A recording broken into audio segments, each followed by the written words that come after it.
पापा की fasting sugar 350 आई है, थोड़ा ध्यान रखा करो उनका। मम्मी क्या गई, मेरे पापा का ध्यान रखने वाला कोई नहीं है। जी दीदी, मैं ध्यान रखूंगी हमारे पापा का, कविता बोली। बड़ी ननंद से ससुर की देखभाल का दिशा निर्देश सुन ही रही थी कविता। इतने में कविता के पास उसका पति धीरेन्द्र परेशान होते हुए आया। कविता अभी छोटी दीदी का फोन आया था। पापा की सेहत को लेकर थोड़ा फिक्रमंद थी वो। मम्मी को गए अभी 5 महीने ही हुए हैं, हमें पापा का और ज्यादा ध्यान रखना पड़ेगा। कहीं दोनों बहनों और पापा को ये ना लगे कि मम्मी के जाने के बाद उनका ध्यान रखने वाला कोई नहीं। कविता ने अपने पति धीरेन्द्र से कहा कि वो बाबूजी की पूरी जिम्मेदारी अपने ऊपर लेगी और किसी को कोई शिकायत का मौका नहीं देगी। 18 साल की थी कविता जब पिता का साया सिर से उठ गया था। शादी करके ससुराल आई तो सास में माँ की और ससुर में पिता की छवि उसने पाई। तब से पूरी निष्ठा से दोनों की सेवा करती आई है। काल के प्रकोप ने बीमार सासू माँ को अपने घेरे में ले लिया था। अब तो घर में बड़े बुजुर्गों के नाम पर सिर्फ बाबूजी ही रह गए थे। दोनों ननंदें बस इसी ताक में रहती कि कविता से थोड़ी चूक हो और वो कविता को खरी खोटी सुनाए। बाबूजी के स्वास्थ्य के प्रति कविता और सचेत हो गई थी, पर होने को कौन टाल सकता है। एक दिन बाबूजी सैर करने गए, गाड़ी वाले ने टक्कर मार दी। उनके दोनों पैरों की हड्डियां टूट गईं। दोनों बहनों को तो जैसे मौका ही मिल गया, बिन बादल बरसात कर दी कविता पर अपने तानों की। कविता, तुम्हारी लापरवाही ने पापा को बिस्तर पर ला दिया। मम्मी के रहते हुए बिल्कुल ठीक थे पापा, और अब देखो क्या क्या हो रहा है उनके साथ।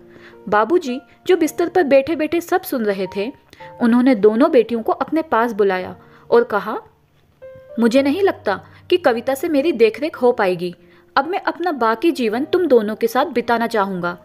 कविता के बच्चे भी छोटे हैं, तुम्हारे बच्चे तो बड़े हो गए हैं। तुमसे ज्यादा मेरी देखरेख और कोई नहीं कर सकता। जैसे माँ बाप की वसीयत में बेटा बेटी दोनों का बराबर हकदार होते हैं, वैसे भी जिम्मेदारियों में भी तो बेटा बेटी बराबर हकदार होने चाहिए।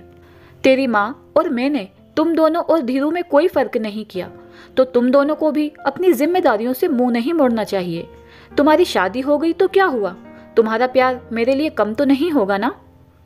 कविता आंसू बहा बाबूजी की बातें सुन रही थी और खुद को कोस रही थी। न जाने सेवा भाव में क्या कमी रह गई जो बाबूजी उससे इतना नाराज हो गए कि अपना घर छोड़कर जाने की बात कर रहे हैं। क्या कहा पापा आपने, आप हमारे साथ चलोगे? बोलते बोलते जैसे बड़ी बेटी का हलक ही सूख गया। हाँ बेटा, अब से मैं 6 महीने तेरे साथ रहूंगा, 6 महीने छोटी बेटी के साथ। दोनों बहनें खिसियानी बिल्ली की तरह एक दूसरे का मुंह देखने लगीं। दोनों की जबान से एक लफ्ज भी नहीं फूटा। 5 मिनट तक कमरे में मौन पसरा रहा। दोनों का उतरा चेहरा देखकर बाबूजी ने कहा, परेशान ना हो तुम दोनों, मैं कहीं नहीं जा रहा हूं। बाबूजी ने जोर से हंसते हुए कहा, दूसरों को उनकी जिम्मेदारी निभाने का उपदेश देना बहुत आसान है, पर खुद पर जिम्मेदारियों का बोझ लेने से हर इंसान बचता है। तुम दोनों तो अपने सास ससुर की सेवा कर नहीं पाई, मेरी क्या खाक करोगी? कहते तो ये भी हैं कि मायका माँ से होता है, पर माँ के बाद भाभी से होता है। मैं पता नहीं कितने दिन का मेहमान हूँ दुनिया में। अब तुम्हारा मायका तुम्हारे भैया भाभी से ही है। मैं तो बस ये चाहता हूँ मेरे सारे बच्चे मेरे बाद भी हंसी खुशी से रहें।